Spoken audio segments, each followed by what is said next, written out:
बस आज तो सोच लिया है मैंने, एक बार हो जाए मेरे घर की सफाई, चमका दूं मैं घर का कोना कोना, फिर आराम से सोफे पर बैठकर मैं करवाऊंगी अपना एक अच्छा सा फोटोशूट। क्या कहा? कोई और भी है यहाँ फोटोशूट रेडी?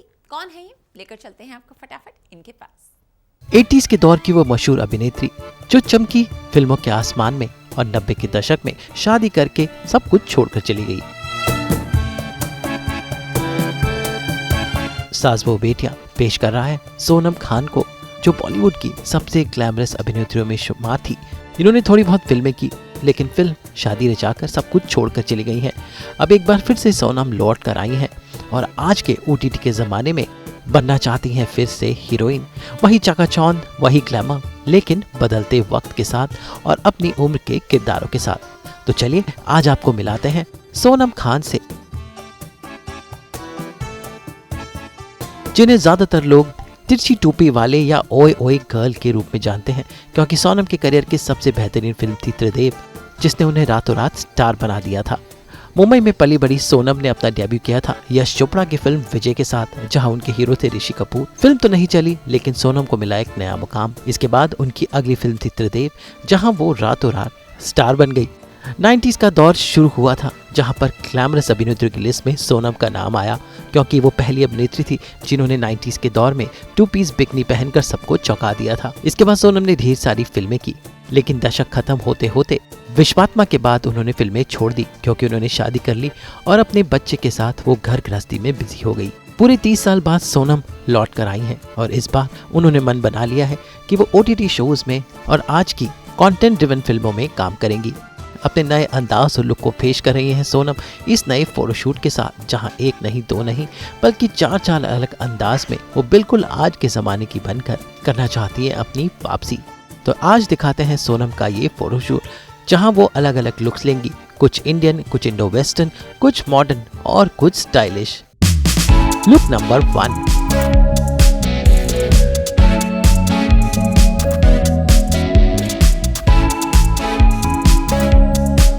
सोनम का पहला लुक है बिल्कुल कूल, भाई जो आजकल के युवा पहनते हैं। भले ही सोनम 40+ हो, लेकिन अभी भी इनकी एनर्जी बिल्कुल युवाओं वाली है। और देखिए इन खास स्टाइल कपड़ों में सोनम कैसी लग रही हैं। लुक नंबर 2 है थोड़ा स्टाइलिश, थोड़ा ट्रेडिशनल।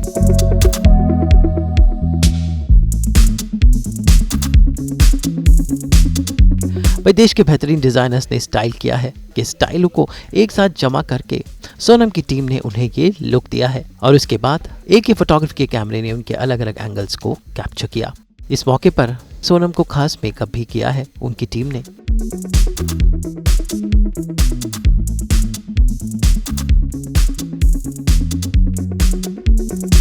लुक नंबर 3 है बिल्कुल फोटोशूट वाला लुक।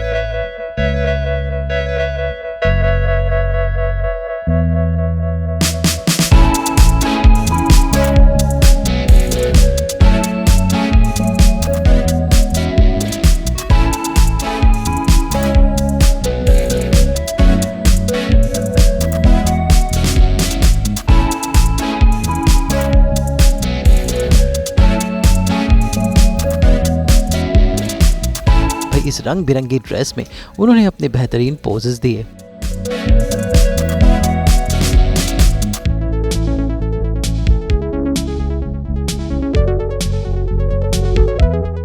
और सोनम का आखिरी लुक है एक इंडियन लुक।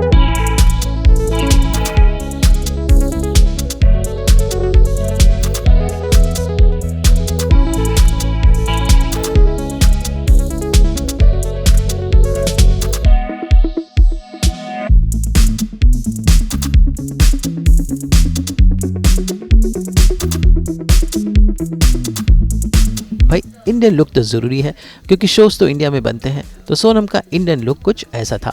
तो चलिए अब करते हैं सोनम से खास मुलाकात और जानते हैं कि इतने दिन वो कहाँ थी और आज भी जब उन्हें लोग मिलते हैं तो क्या ओए ओए कहते हैं। So still people when they meet you and they know that that's Sonam, so do they call you the oi oi girl and say oi oi to you? First of all, I like to say that after oi oi, I became khoi khoi, but I'm very much back and I want to stay and do some great work. And after this interview, I'm going to rush and watch Jawan. Just wanted to say that. Anyways, तो बहुत अच्छा लग रहा है आके वापस. किस तरह से आपने स्टारडम मैनेज किया? मैंने एक्चुअली स्टारडम मैनेज नहीं किया. मेरा बस एक ही मकसद था कि मैं अपने पेरेंट्स के लिए कुछ पैसे कमाऊं, और ऊपर वाले ने इतना आसान कर दिया कि मेरा एक स्क्रीन टेस्ट फिरोज़ खान साहब ने लिया था. वो स्क्रीन टेस्ट मैंने यश जी को दिखा दिया, तो उन्होंने फ़ौरन साइन कर लिया मुझे. It was so simple. शायद इसलिए मैंने पहले भी कह चुकी हूँ कि शायद इसलिए मैंने अपने करियर की ज़्यादा कदर नहीं की, और जब टाइम अच्छा था उस वक्त छोड़ के चली गई मैं. तो मेरे साथ एक्चुअली यही हुआ, कभी कभी चीज़ें इतनी आसानी से मिल जाती हैं कि आपको लगता है कि कोई बड़ी बात नहीं है, लेकिन वो बहुत बड़ी बात होती है, और उसकी कदर करना बहुत बहुत ज़रूरी है. क्या कह सकती हूँ मैं, ऐसा लग रहा है जैसे वापस न्यू कमर की तरह वापस मैंने एंट्री ली है अभी. I think it's a very golden period, because OTT ने आके वो कर दिखाया जो अब तक हमारी भारतीय सिनेमा की हीरोइंस को मुझे लगता है नहीं मिलता था. They are not just like hero के पीछे डांस कर, लेकिन अभी जो OTT ने स्पेस दिया है, चाहे माधुरी दीक्षित हो, रवीना टंडन हो, वो आई और उन्होंने स्ट्रॉन्ग रोल्स किए जो उनकी एज के हिसाब से थे, जो उनके कैलिबर के हिसाब के थे. तो I think you are making a comeback at the right time.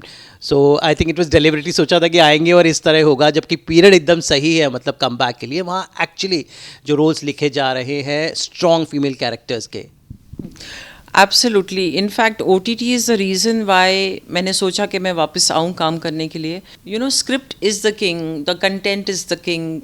There's no hero, there's no heroine, and of course women have been liberated because of OTT. It's a very very empowering time for women, and age is not a barrier. बिल्कुल age barrier नहीं है इसमें. तो आई am very excited about that. अगर OTT नहीं होता तो शायद मैं वापस ना आती, लेकिन मैंने जो काम देखा है लोगों का, अपने को एक्टर्स का और नए लोगों का भी, आई am very impress, not only with the actors but with all the technicians on the OTT, directors, music, costumes, everything is very very detailed and very well thought about. आज की जनरेशन में आपको कौन अच्छा लगता है, अच्छा काम कर रहा है, हीरोइंस में, हीरोज़ में? Which work you admire the most? किसका काम? गॉड, बहुत ही ज़्यादा चॉइस है, बहुत ज़्यादा. मुझे पंकज त्रिपाठी जी बहुत अच्छे लगते हैं. He is a fantastic actor. And Nawazuddin Siddiqui also. And where the girls are concerned, my god, Shefali Shah, she is amazing. Neena Gupta ji is amazing.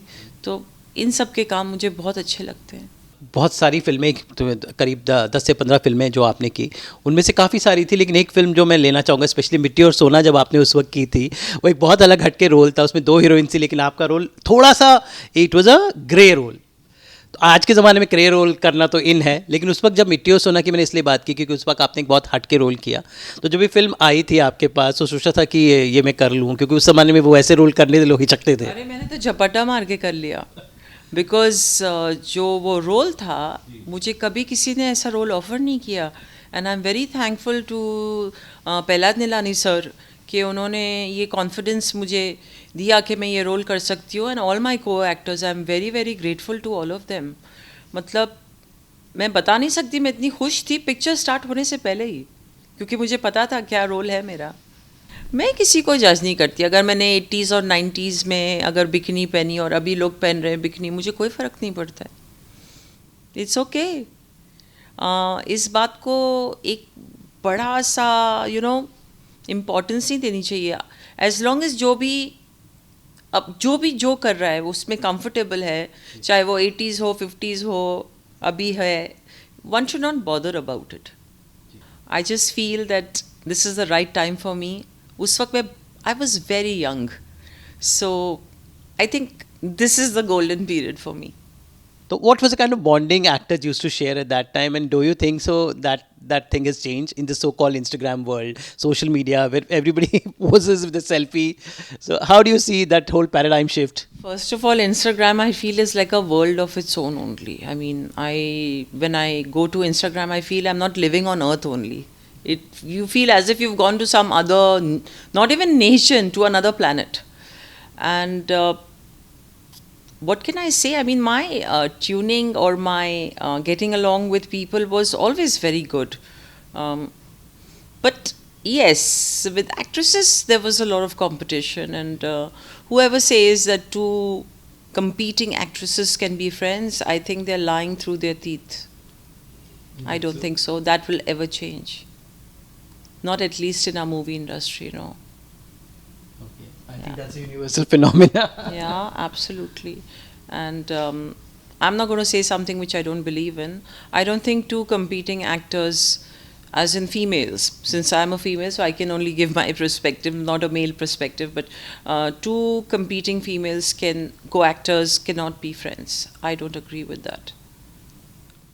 You had done maximum films with Nasiruddin Shah and Govinda, and especially Chunky Pandey also. You know, some of the best work of Chunky Pandey. He was like my friend. Govinda ji was like a mentor. He used to hold my hand and make me dance. And Mithun Chakravarti ji was a big star, and he was not scared to do a movie with me when I was a complete newcomer.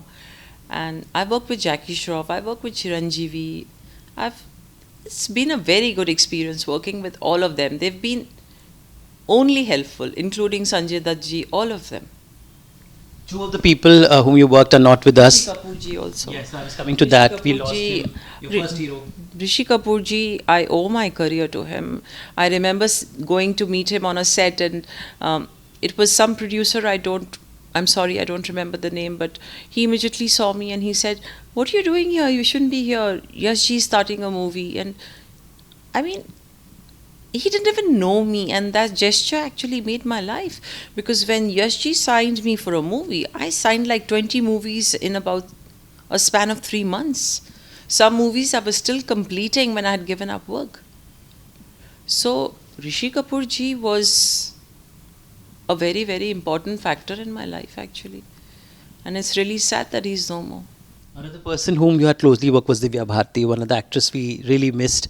I think if she would have been here, the Indian cinema would have another shining star. She would have been a very big star. And my friendship with her was, you know, for many factors, we were very good friends because we were the same age. And it's not like we used to not fight. We used to fight, we used to get offended, but we used to always patch up, joke, laugh, dance, sing, like how any teenager and their friend would do, you know. So Divya Bharti ji, I mean, was something else only. She had magic in her eyes. तिरछी टोपी वाले से लेकर ओए ओए से लेकर दिल ले गई तेरी बिंदिया, सोनम के ये गाने आज भी किसी न किसी रूप में ट्रेंड होते रहते हैं और उनकी फिल्में भी आज भी लोग देखते हैं।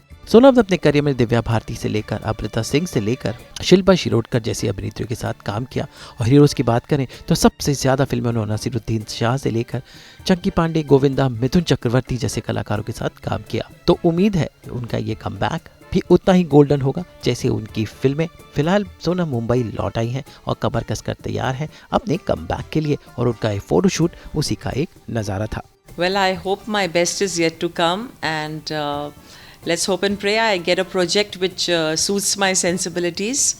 And thank you very much for calling me. Mumbai से अमित त्यागी के साथ ब्यूरो रिपोर्ट। तो अगर आपको भी ये वीडियो पसंद आया है, आपको पता है आपको क्या करना है, कमेंट देके अपनी राय दें और इस वीडियो को लाइक ज़रूर करें, और ऐसे ही एक्सक्लूसिव कंटेंट के लिए हमारे चैनल को सब्सक्राइब ज़रूर करें। अगर आप ये वीडियो फेसबुक पर देख रहे हैं तो हमारे फेसबुक पेज को फॉलो ज़रूर करें। नाम तो आप सब जानते ही हैं, सास बहू और बेटियाँ।